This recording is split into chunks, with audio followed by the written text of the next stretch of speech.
El día de hoy toca volver con uno de los videos que más aprecio le tienen. Historias sin un tema en específico que solo hicieron temblar a los protagonistas con un evento que los marcaría de por vida. Oscuros. Disfruten el miedo. Terror en la oscuridad.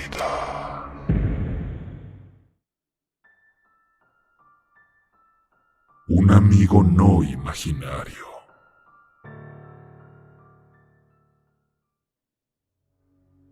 Hola, Ger. Quiero ser anónima, por favor. Te escucho desde hace tiempo y me gustaría que la pudieras contar en alguno de tus videos.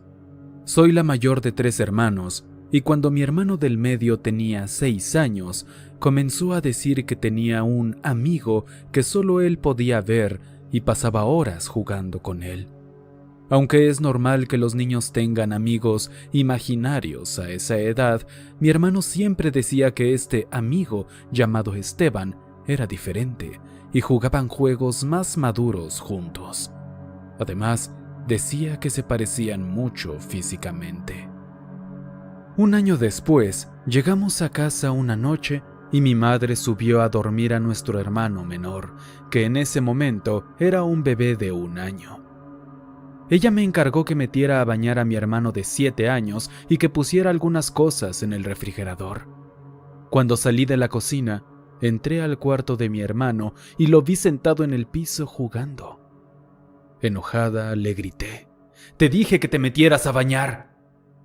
Sin embargo, solo pude escuchar la regadera y la voz de mi hermano gritando: «¡Sí, ya me estoy bañando!». Cuando volteé mi mirada hacia el niño que estaba delante de mí, vi a alguien que aparentaba tener la misma edad de mi hermano, con el mismo color de cabello y un cuello blanco, pero su ropa se veía de un estilo antiguo, una playera café a cuadros y un overol de mezclilla. Salí corriendo del cuarto y me acosté en mi cama tapada de pies a cabeza. Con el tiempo mi hermano dejó de ver a Esteban. Años después, cuando mi hermano menor cumplió 6 años, comenzó a ver al tal Esteban también. Actualmente soy psicóloga y siempre dudo mucho cuando un paciente infantil me habla de sus amigos imaginarios que, por mi experiencia, quizá no son tan imaginarios.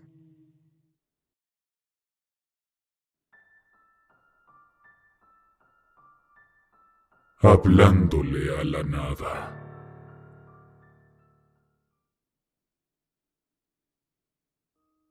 Mi nombre es Fernanda Alcaraz. Hace aproximadamente 2 años y medio comenzaron a suceder cosas muy turbias en mi casa. Todo inició después del fallecimiento de mi sobrina, que era como una hermana para mí, ya que crecimos juntas. Aunque quisiera creer que era ella la que estaba detrás de todo lo que voy a contar, hay muchas cosas que sucedieron que me hacen pensar que todo era algo más. En esa época pasaba mucho tiempo sola en casa, ya que no tenía ánimos para nada debido al duelo por la muerte de mi sobrina. Para superar esa etapa de mi vida, le hablaba a la nada, como si estuviera hablando con alguien que está físicamente allí. Decía cosas como: «Anda, pasa, la puerta está abierta. Puedes sentarte. Te contaré cómo me fue hoy». Hablaba como si estuviera recibiendo a alguien en casa. En mi mente era como cuando ella venía a visitarme y eso me ayudaba con el duelo. Hice eso aproximadamente durante 2 semanas y fue en la tercera cuando empezaron a suceder cosas muy extrañas.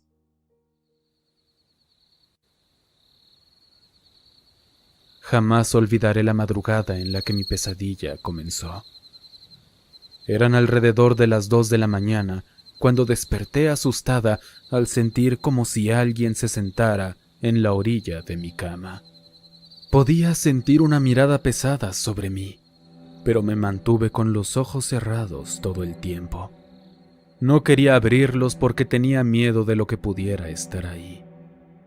El miedo se hizo aún mayor cuando me di cuenta de que nadie más estaba en casa, por lo que aunque gritara, nadie vendría.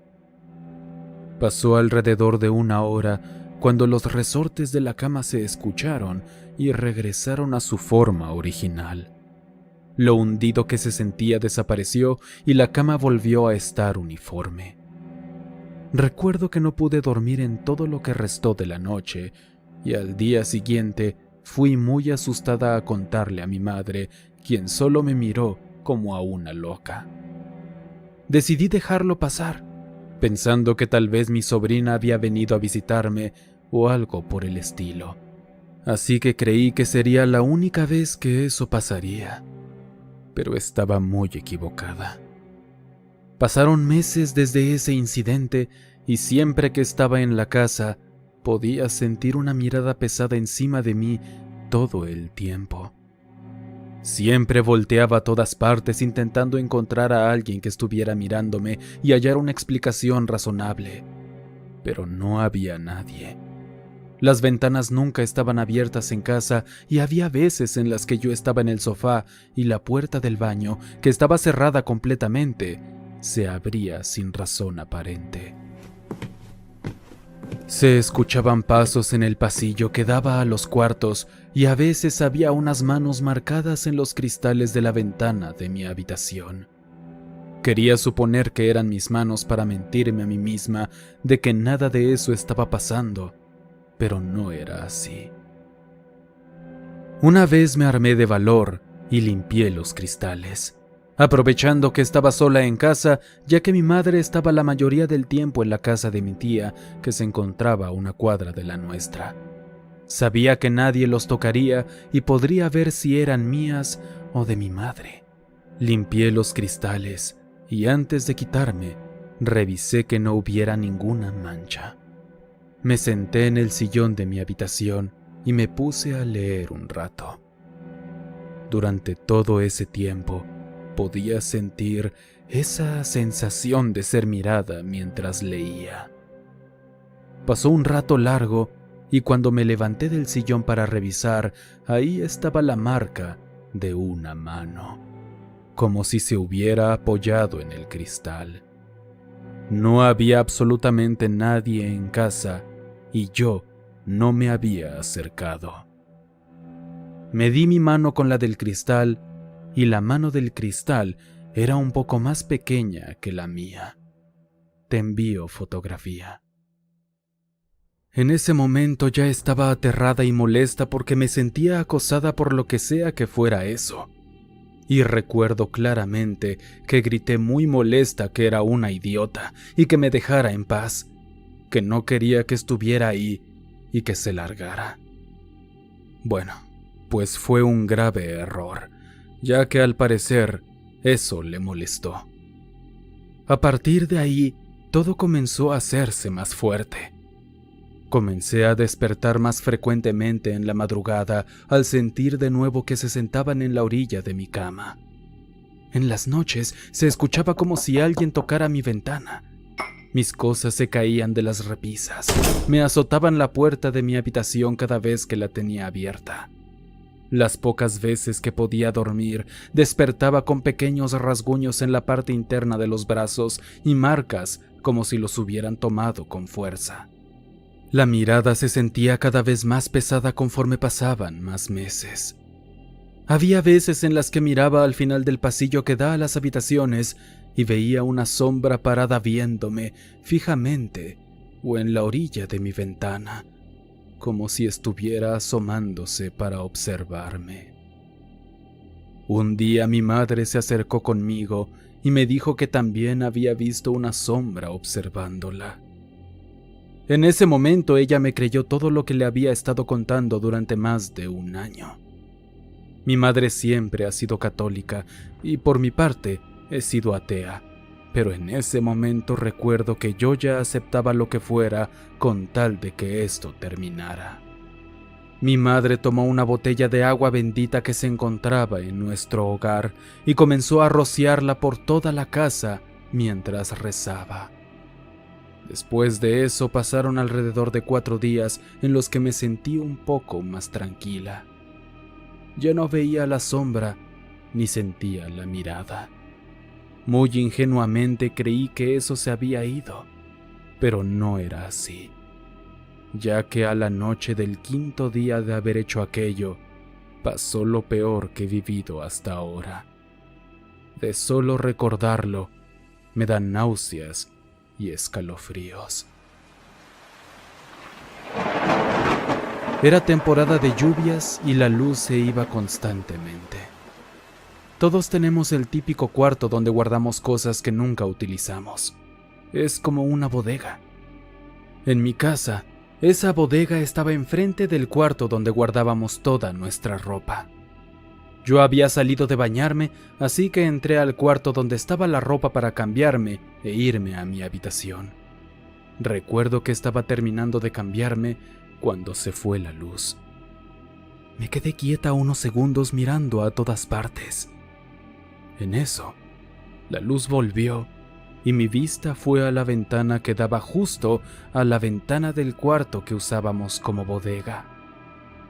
Lo que vi aquella noche sigue atormentando mi mente hasta ahora.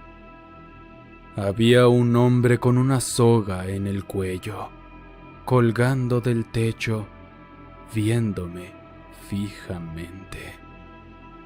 En ese momento comencé a sudar frío y mi cuerpo se puso helado. Salí corriendo de ahí como pude.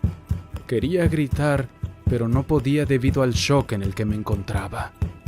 Corrí y corrí hasta encerrarme en mi habitación. Intenté calmarme, pues no quería desmayarme ya que me encontraba sola en la casa. Pero mis esfuerzos por calmarme fueron en vano y terminé desvaneciéndome. Desperté hasta el siguiente día. Le conté todo lo sucedido a mi madre, pues ella ya había regresado. Hizo algunas oraciones, prendió veladoras y rogamos que lo que fuera que estuviera ahí nos dejara en paz. A partir de ahí, intenté ignorar aquella sensación de ser observada y las cosas que sucedían. Quería seguir con mi vida. Mi madre oraba todos los días y siempre había una veladora en casa. Conforme pasaban los meses, dejaba de sentir aquella mirada y las cosas en la casa se calmaron bastante. Y desde ahí, jamás he vuelto a hablarle a la nada. Y si escucho algo o lo veo, trato de ignorarlo para no darle fuerza y que no suceda algo como esto de nuevo.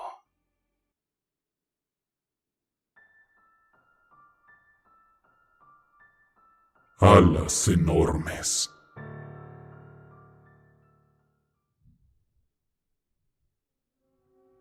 Hola, Ger, que sea anónimo, por favor. Esta experiencia no la viví directamente, pero varios de mis familiares sí fueron testigos de lo que te voy a contar. Hace algunos años, la madre de mi abuela se tuvo que mudar con nosotros debido a cuestiones de salud, ya que estaba en una edad avanzada. Ella y yo nos llevábamos muy bien y ella me contaba constantemente sus experiencias de vida. Una tarde, me contó algo muy interesante. Me dijo que una noche, mientras estaba en su casa, escuchó que los perros de la calle comenzaron a ladrar y a aullar desesperadamente. Al mismo tiempo que se escuchaba un ruido muy fuerte que, según ella, venía del cielo. Era como el sonido de unas alas enormes. De repente, el peculiar ruido se detuvo y ella se asomó desde la ventana de su cuarto para ver si podía ver algo. Su sorpresa fue que había una especie de ave gigante posada en una de las ramas de un árbol de la calle, y esta criatura observaba a mi abuela. Y así como había llegado de la nada, se volvió a ir volando. Esa fue la única vez que la vio. Como mencioné al principio, varios de mis familiares comparten este relato. ya que mis padres también fueron testigos de un hecho similar. Me cuentan que cuando yo era un bebé de pocos meses, escucharon un ruido muy fuerte parecido a aleteos y que la perrita que tenían en ese momento comenzó a ladrar y luego a chillar de miedo por lo que estaba sucediendo. Unos cuantos segundos después, el aleteo se detuvo, pero en lugar de sentirse tranquilos, se asustaron aún más, ya que desde el techo de la casa se escucharon fuertes pisadas. Como son creyentes, no pudieron hacer más que rezar, ya que el miedo los había invadido completamente. Eso pareció dar resultado, ya que las pisadas cesaron y nunca volvieron a escucharlas. No sé qué pensar. Solo espero no toparme nunca con esa ave de gigantescas alas. Espero que mi historia te resulte interesante para algún video y que pases una buena tarde.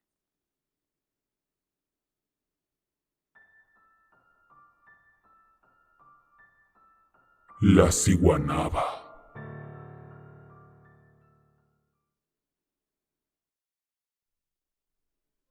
Hola Ger, espero que te encuentres bien. Mi nombre es Cecilia y quiero contarte una historia que no es mía, sino de mi abuela. Aunque no es muy larga, sí es algo bastante extraño, al menos para mí. Primero, permíteme dar una pequeña explicación de lo que es la ciguanaba. Para aquellos que no la conozcan, se trata de una criatura de la mitología guatemalteca que se presenta a los hombres infieles como una mujer de hermoso cuerpo y cabello largo. Pero cuando se le observa de cerca, tiene rostro de caballo. Según la leyenda, la ciguanaba se aparece con frecuencia en lugares solitarios, especialmente en barrancos. Esto se debe a que es ahí donde atrae a los hombres para luego arrojarlos, causando su muerte y haciendo que su alma quede a su disposición. Ahora pasaré a contarte la historia de mi abuela. Cuando era niña, aproximadamente de 12 o 13 años, le gustaba ir a recolectar nísperos a un terreno de un vecino cercano a su casa. En ese terreno había una choza donde probablemente vivía el dueño y además estaba muy crecido por el monte. Un día, alrededor de las 4 de la tarde, mi abuela y sus primos fueron a recolectar nísperos y cuando estaban cerca, escucharon a una mujer riéndose y aplaudiendo al mismo tiempo. No le dieron mucha importancia hasta que llegaron al lugar y vieron a una mujer con un vestido blanco encima de la choza, cuya ropa y cabello cubría completamente la estructura. Mi abuela dice que todos se quedaron paralizados al ver a este espectro tan espeluznante, pero también se dieron cuenta de que estaba llamando a uno de los primos de mi abuela. Cuando reaccionaron, salieron corriendo, arrancando al monte a su paso, ya que se dice que al ver a la ciguanaba o a la llorona debes arrancar al monte para espantarlas, ya que es como si les estuvieras arrancando el pelo. Al llegar a casa, mi abuela y sus primos le contaron lo sucedido a sus padres y estos les dijeron: estuvo bien que no la vieran a la cara, porque de lo contrario se los hubiera ganado a todos. Luego la madre de mi abuela les preguntó si había estado llamando a uno en especial, a lo que ellos respondieron que sí. Entonces, todos concluyeron que solamente quería ganarse al primo de mi abuela. Gracias por escuchar esta historia. Aunque no es tan terrorífica como otras que he narrado, espero que les haya gustado y que tengan un feliz día, tarde o noche. Adiós. Primero permíteme dar una pequeña explicación de lo que es la ciguanaba. Ciguanaba,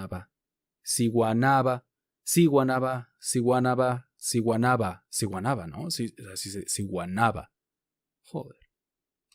Primero, déjame dar una pequeña explicación de lo que es la ciguanaba. Puta madre. Ciguanaba. Primero, permíteme dar una pequeña explicación de lo que es la ciguanaba. Ciguanaba. Por Dios, ¿qué nombre tan complicado? ¿Quién se le ocurrió este nombre? Oscuros. Quiero agradecerles a todos por enviarme sus historias a experienciasdehorror@gmail.com.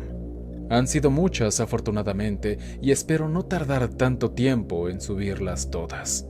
Recuerda que si tú tienes una historia de terror que te haya pasado o conoces a alguien que haya vivido algo espantoso, mándame esa anécdota a experienciasdehorror@gmail.com. Ahí podré leerla y tu historia saldría para un próximo video. Espero hayan disfrutado el video y sin más que decir, les mando un gran abrazo a todos. Hasta pronto, oscuros.